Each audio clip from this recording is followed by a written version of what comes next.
Boa tarde, pessoal. Primeiramente, sejam todos bem-vindos à nossa casa.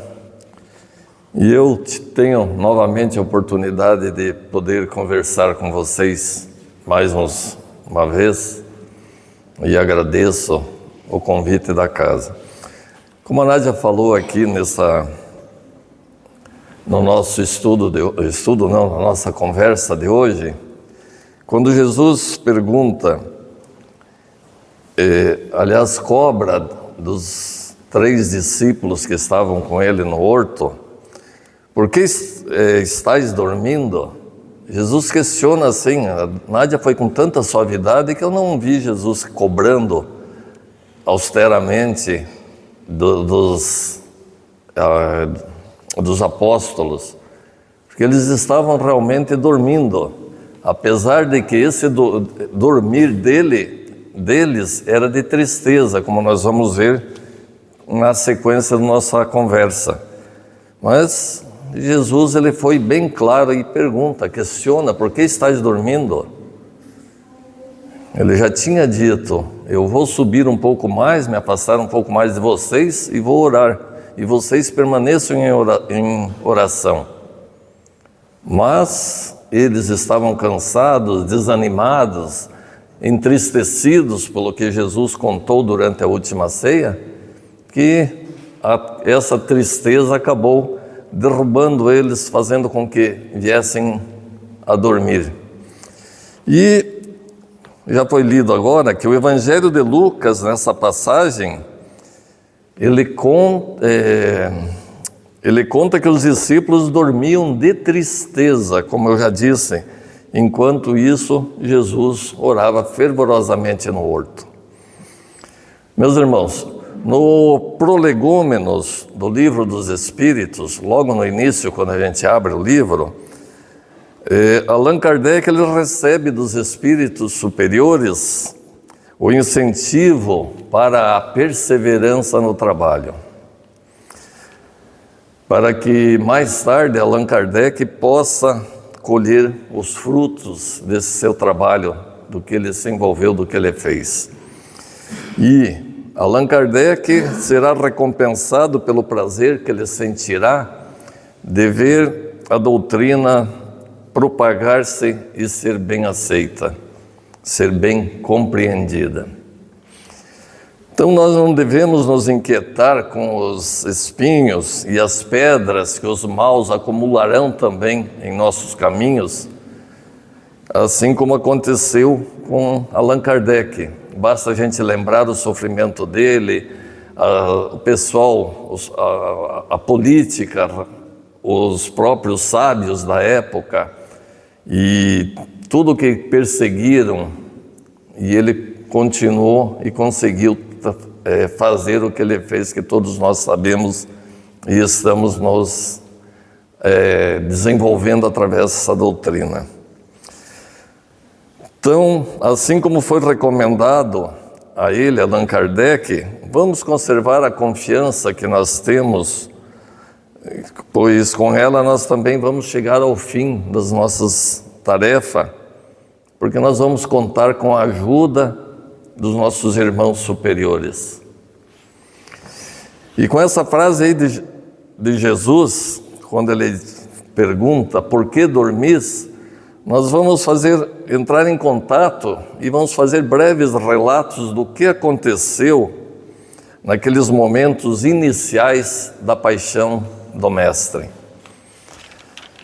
Jesus já havia alertado aos discípulos por 3 vezes do sofrimento pelo qual ele iria passar, por todas as provações que ele iria sofrer e qual seria o desfecho final. E a derradeira e 4ª vez com que Jesus falou sobre isso foi durante a última ceia. Então, para a gente ter uma pequena ideia desse momento único, eu vou sugerir para que a gente traga na nossa memória o quadro de Da Vinci, que ele pintou em 1494, a 1497, se não me falha a memória, 1498, que está aquele quadro famoso que a gente vê, a gente percebe assim como que se estivesse vendo propriamente Jesus mesmo. É o quadro mais famoso que nós temos da Santa Ceia. E aproveitando que essa ideia, esse momento, vamos ver o que o livro de Humberto Campos, o Boa Nova, através de Chico Xavier, na lição 25, cujo título é A Última Ceia, nós vamos ver Humberto de Campos descrever essa ceia, mas de uma forma tão boa a gente lendo, a gente praticamente se sente sendo o 13º apóstolo. Ele faz com que a gente consiga entrar dentro daquele quadro, vendo os apóstolos comemorando com Jesus a festa da Páscoa, que seria 2 dias depois. E ele traz assim de uma maneira tão boa que a gente se sente como estando lá dentro, né? E nessa descrição de Humberto de Campos, ele consegue demonstrar os apóstolos conversando felizes, entabulando conversas e comentando fatos, etc. E Jesus permanece com aquele olhar sereno dele, prestando apenas atenção no que o pessoal falava. Se pararmos para pensar que tem um momento em que os apóstolos se acalmam e deixam com que Jesus fale, fica aquele silêncio e Jesus, com aquela voz tranquila, amável, olha para eles e diz: hoje um de vós há de me trair. Vamos imaginar o baque, o susto que levaram esses apóstolos. Ninguém imaginava uma coisa dessas. Foi como se Jesus tivesse posto uma bomba ali dentro, porque o silêncio foi total e ficaram se olhando um para os outros. E então nós temos aqui, lendo o que Humberto de Campos nos passa, dá para sentir a reação que houve de todo aquele grupo ali. Eu até faço questão da gente também puxar uma nova imagem na nossa mente e vamos imaginar que nós estamos dentro de nossa casa, de um local qualquer, e temos 13 pessoas que mais amamos nessa vida. 13 pessoas por quem nós faríamos tudo. E num momento que termina ali, que o pessoal está conversando, vamos imaginar que a pessoa mais amada desse grupo olha para nós e diz: daqui 2 dias vou morrer. É uma situação que eu acho que a gente não teria como descrever. E é isso que acontece naquele momento quando Jesus fala: hoje um de vós outros há de me trair. E aí os discípulos começam a se questionar. Uns perguntam ali, por exemplo, Felipe pergunta: quem será o traidor? Serei eu? Indaga André ingenuamente. Onde está Deus que não se rebela contra semelhante perigo? Pergunta Tiago, filho de Alfeu.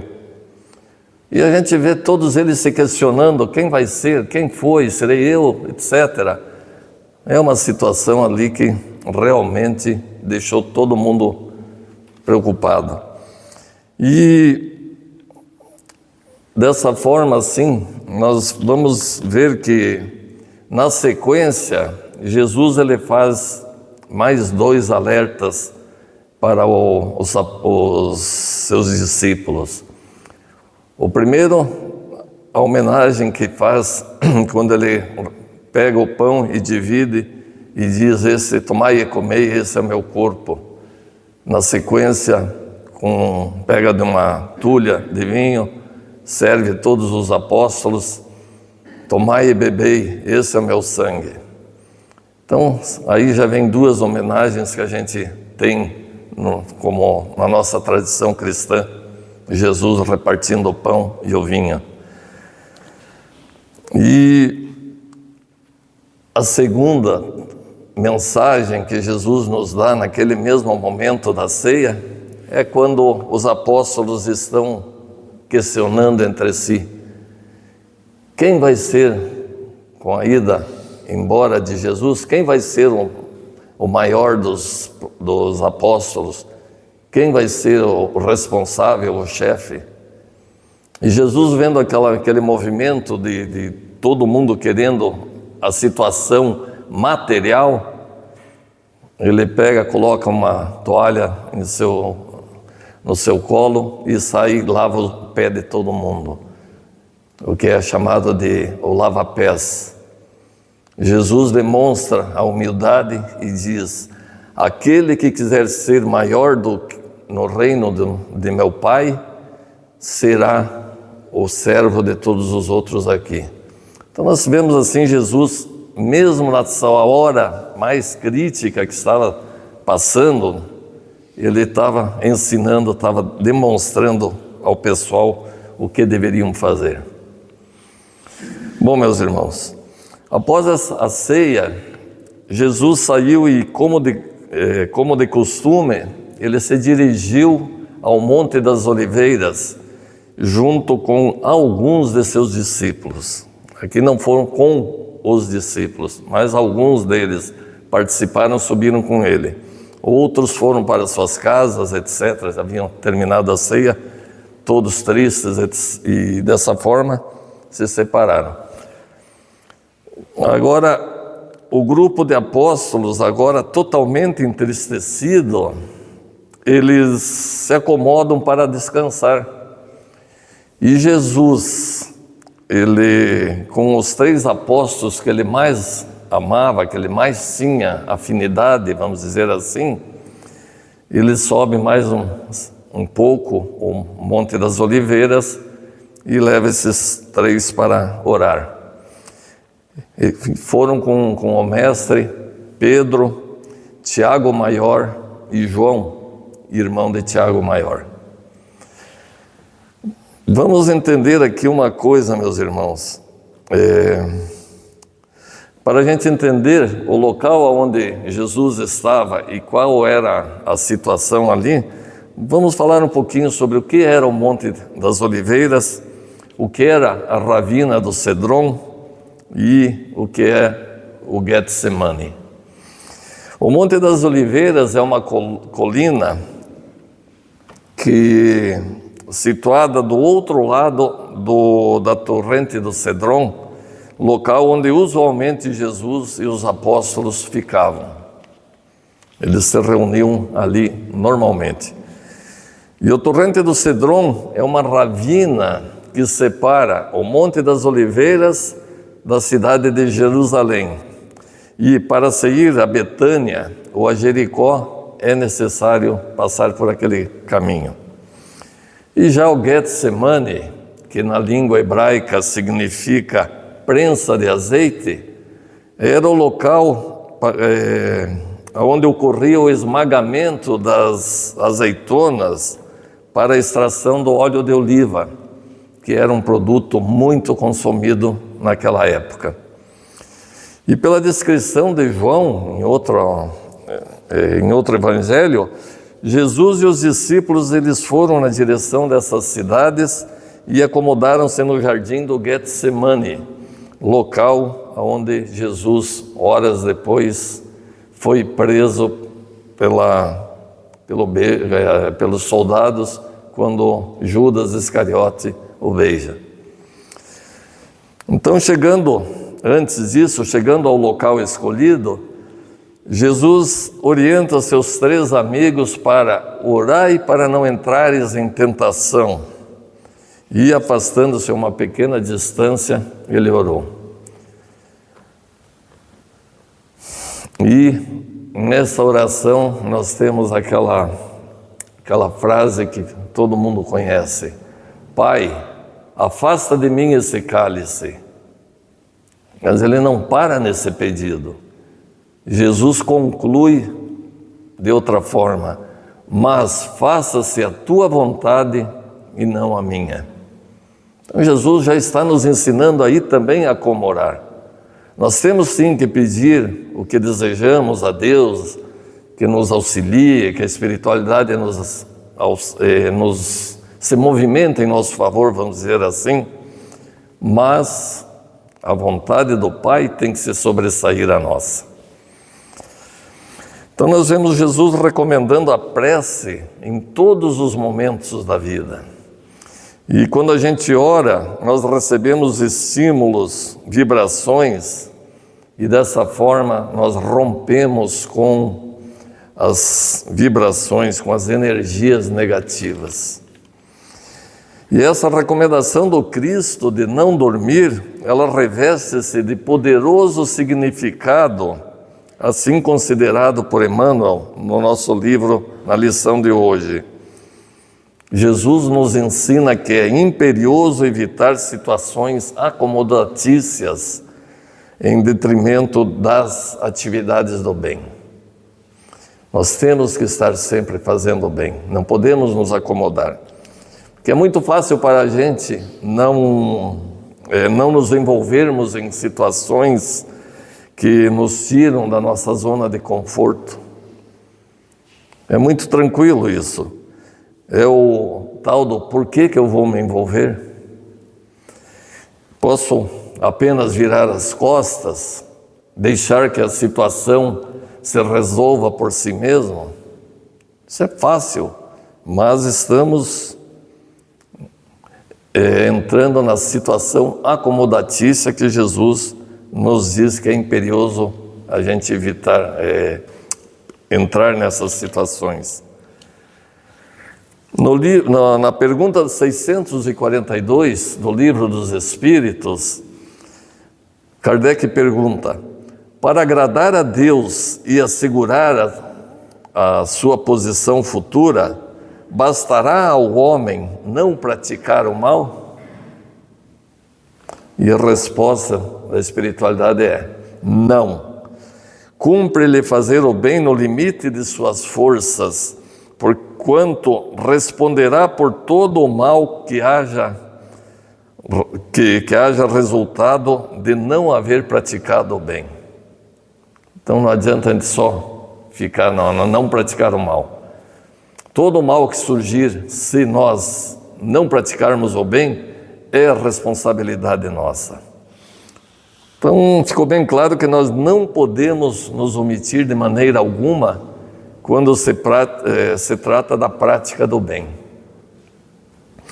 E qual é a nossa postura hoje? Estamos realmente fazendo o bem esperado por Jesus ou apenas nós não fazemos o mal? Jesus ele não justificou a inatividade, nem mesmo quando procede de um choque ante as grandes dores. No caso, quando os apóstolos estavam dormindo, por causa da tristeza, quando souberam que Jesus tinha dito que seria a última noite com eles. Então, a partir do momento em que nós, os aprendizes do Evangelho, olharmos o mundo como um campo de trabalho do reino dos céus, nós nos esforçaremos na prática do bem e do amor. Nós seremos operosos, vendo em nosso irmão o representante do nosso Pai Criador. E esse aprendiz do Evangelho será vigilante, antevendo as necessidades de seus irmãos de caminhada. Ou seja, ele se antecipará ao pedido de socorro, ao pedido de ajuda e auxílio que o irmão vai fazer. Não temos que ficar apenas esperando que esse irmão necessitado chegue até nós e nos cobre o auxílio. Isso significa que cada espírito colocará um tijolo na construção do reino dos céus. Compreenderá que o Cristo continua trabalhando para o resgate total das criaturas, apesar das características da imperfeição humana. E quais são essas imperfeições humanas? É a insensatez, essa falta de juízo, essa loucura, a hipocrisia, que é a falsidade, a dissimulação, a invigilância, ou seja, a negligência em vigiar, a traição, seja ela infidelidade amorosa ou mesmo infidelidade comercial, e o pior de todos, que é o orgulho, o pai de todos os males. E recordando então a pergunta de Jesus, por que dormis? Nós podemos considerar alguns simbolismos, os quais nós podemos ver. Os 3 apóstolos dormindo, eles simbolizam essas comunidades cristãs que permanecem ociosas e não identificam a necessidade de seus irmãos. Nós retornamos para a matéria física cheios de projetos evolutivos. Nós vemos preparado para fazer o bem, a caridade, etc. Mas quando reencarnamos, nós passamos a valorizar apenas bens materiais. Vivemos apenas para a matéria, para o nosso círculo social, para a convivência pessoal, esquecendo a humanidade, ou seja, esquecemos o nosso irmão. Nós procuramos apenas bens efêmeros e prazeres materiais. E o dormir em espírito, que Jesus falou também, o que significa? Vamos lembrar que os 3 discípulos que acompanhavam Jesus eram os mais preparados espíritos que existiam na terra para a pregação do Evangelho, e eles dormiram. Nessa noite, os espíritos trevosos, eles estavam atrapalhando os apóstolos e lutavam contra a luz. E quando Jesus alerta Pedro para orar e vigiar, era para os proteger de Satanás, que era um grupo espiritual em processo evolutivo das trevas para influenciar os apóstolos. E o mestre, ele sabia da importância da vigilância naquele momento.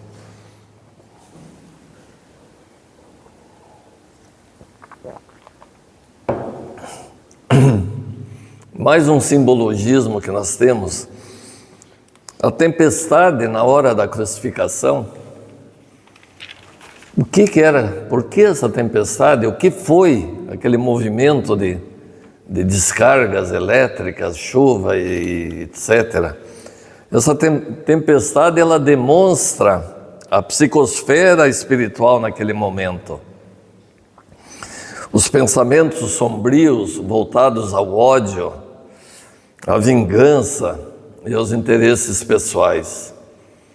Era o povo com ódio de Jesus, aquele povo que Jesus amava tanto, que praticou tanta caridade, fez tanto bem, se voltando contra ele com ódio, pedindo para libertar Barrabás e deixá-lo ser crucificado. Mas o antídoto contra o dormir em espírito é o levantar-se e se esforçar, porque é no sono da alma que se encontram as mais perigosas tentações, em pesadelos ou fantasias, conforme foi lido aqui no livro Caminho, Verdade e Vida, pela Nádia. Chico, vou contar a história dele, uma delas, né? Chico, ele se encontrava cansado, doente, tinha muitas dores, etc., e vivia sobre reclamações do pessoal que ia, queriam ser atendidos, queriam aquilo, queriam outras coisas. As ofensas que faziam contra Chico, que todos nós sabemos, e num determinado dia ele não aguentava mais, ele pede ajuda ao seu mentor. E Emmanuel dá ao Chico a lição da enxada. A enxada que foge do trabalho, ela cai no ostracismo da ferrugem. Ou seja, aquele cidadão que para de trabalhar, ele para de produzir e acaba se perdendo todo aquele seu envolvimento no bem. E continua Emmanuel: a enxada não pergunta em qual solo vai trabalhar. Ela não pergunta se o solo é mole, se tem pedra, se é capim, se é solo duro, o que acontece. Ele também não pergunta qual é a semente que será semeada. Então, meus irmãos, se para o Chico Xavier, chamado, nosso amado Chico, chamado Chico Amor, de tanto bem que fazia, tanta caridade, Emmanuel deu essa resposta, qual seria a resposta que Emmanuel daria para mim, para você, se a gente fizesse essa mesma pergunta a ele? Será que seria muito diferente? Como que nós estamos usando a nossa enxada hoje? Estamos escolhendo o que vamos carpir, o solo que nós vamos cavar? Ou estamos... o que nós estamos preparando e de que forma está o solo onde nós plantamos diariamente as nossas sementes? As questões para a gente pensar um pouquinho. Qual o tipo da semente que nós estamos plantando? Uma das maiores dores morais de um espírito, nos conta Chico Xavier, é a tristeza e a sensação do tempo perdido numa reencarnação. Lá, quem vai nos cobrar essa ociosidade, que não trouxe nada, não produziu nada, não vai ser outra pessoa. É a nossa consciência que fará essa cobrança. Então nós ouçamos a interrogação do nosso Salvador e busquemos a edificação do trabalho onde não existam lugares vagos para o que seja inútil e ruinoso à nossa consciência. Eu vou contar a história do padre que fracassou.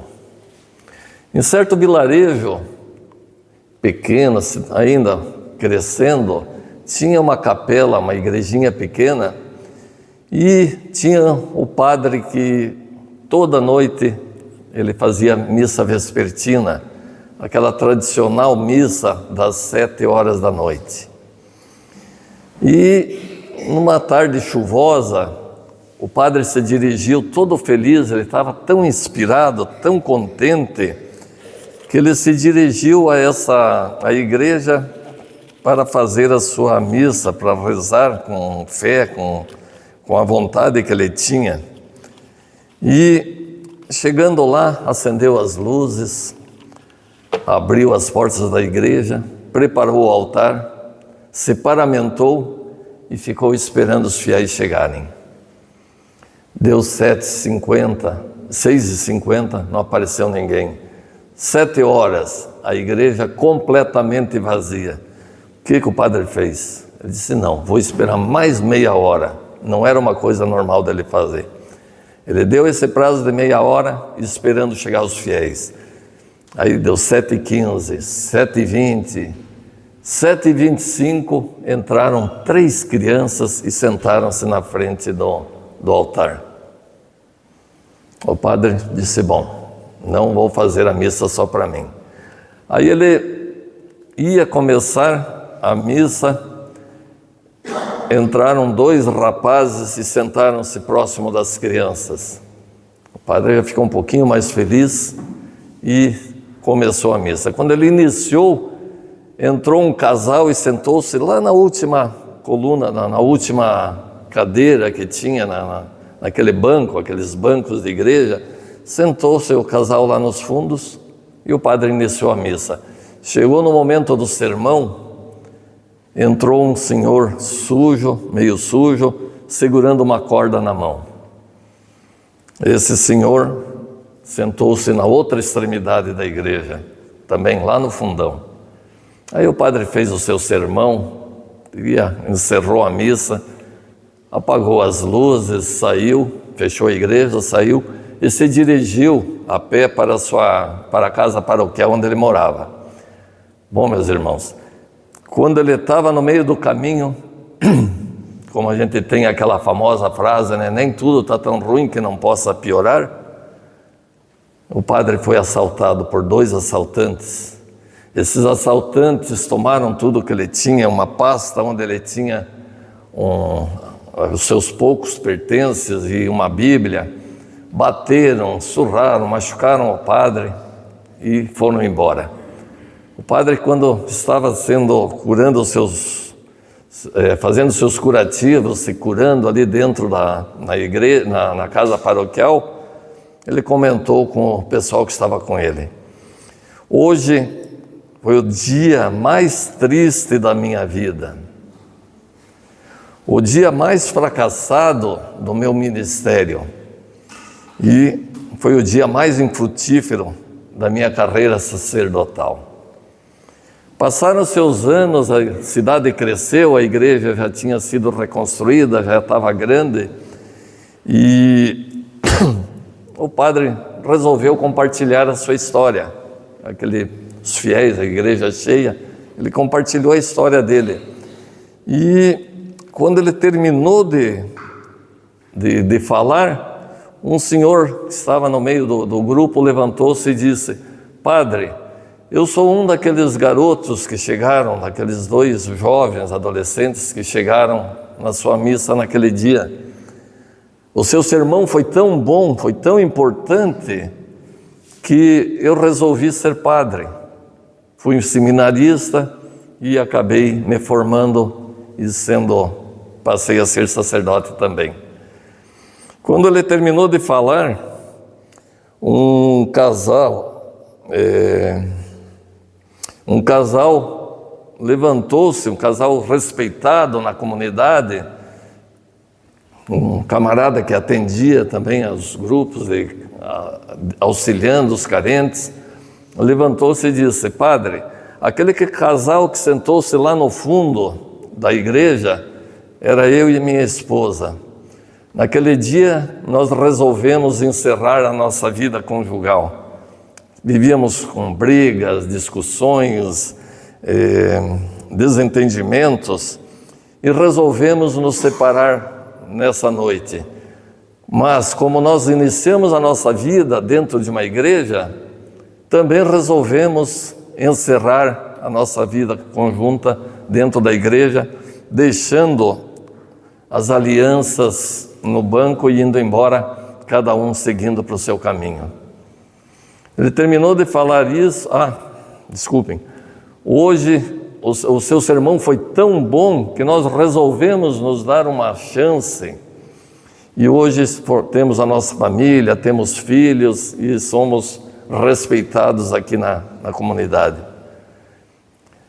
Ele terminou de falar, o empresário mais bem-sucedido da comunidade, da cidade, até fazia a manutenção da igreja. Ele levantou-se e disse: eu era aquele homem meio sujo que entrou com uma corda na mão. Naquela época eu já era empresário, mas estava passando por dificuldades financeiras, estava à beira da falência, vivia envolvido nas drogas e minha família, minha esposa já havia me deixado, meus filhos também, devido a maus tratos. E naquela noite eu resolvi pôr fim à minha vida. Com uma corda me dirigi ao bosque, encontrei uma árvore com um galho forte e me projetei do galho com a corda no pescoço. A corda arrebentou e eu voltei para a cidade para poder pegar uma corda mais forte e completar aquele ato. Mas eu entrei, vi a igreja iluminada, entrei, e o seu sermão me tocou tanto que eu melhorei, resolvi a situação e minha família voltou, o suicídio fugiu, não tenho mais envolvimento com as drogas, etc. e hoje gero empregos aqui. Quando ele terminou de falar isso, o sacristão lá no final, o diácono, o sacristão, não sei como é que chamam hoje em dia, lá no final da igreja falou: padre, eu fui um dos 2 assaltantes que te assaltaram. O meu companheiro faleceu, foi morto numa tentativa na sequência, e quando eu retornei para casa com a sua pasta, encontrei a Bíblia e comecei a lê-la todos os dias.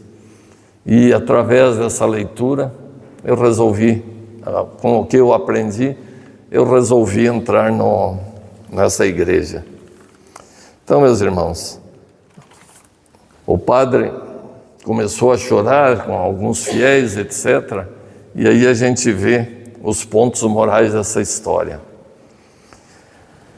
Primeiro, exerça o seu chamado, o seu trabalho, ou sua missão, com dedicação e zelo, independente do número de participantes. Segundo, dê o seu melhor todos os dias, pois a cada dia você é um instrumento de Deus para a vida de alguém.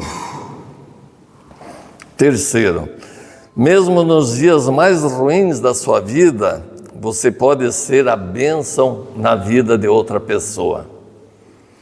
E o quarto, o dia que você considera o dia mais infrutífero da sua vida na terra, na verdade poderá ser o seu dia mais produtivo no mundo espiritual. Quinto, Deus se utiliza de todas as circunstâncias mais ruins da vida para produzir grandes vitórias. E o sexto, nunca, jamais se permita dizer: hoje Deus não fez nada, só pelo fato de que seus olhos materiais não veem nada. Isso aqui é uma história de um autor desconhecido que eu achei que se enquadrou bem na nossa conversa de hoje. Meu muito obrigado a todos pela gentileza, pela atenção que tiveram. E agora nós vamos fazer a nossa prece final e o passe coletivo.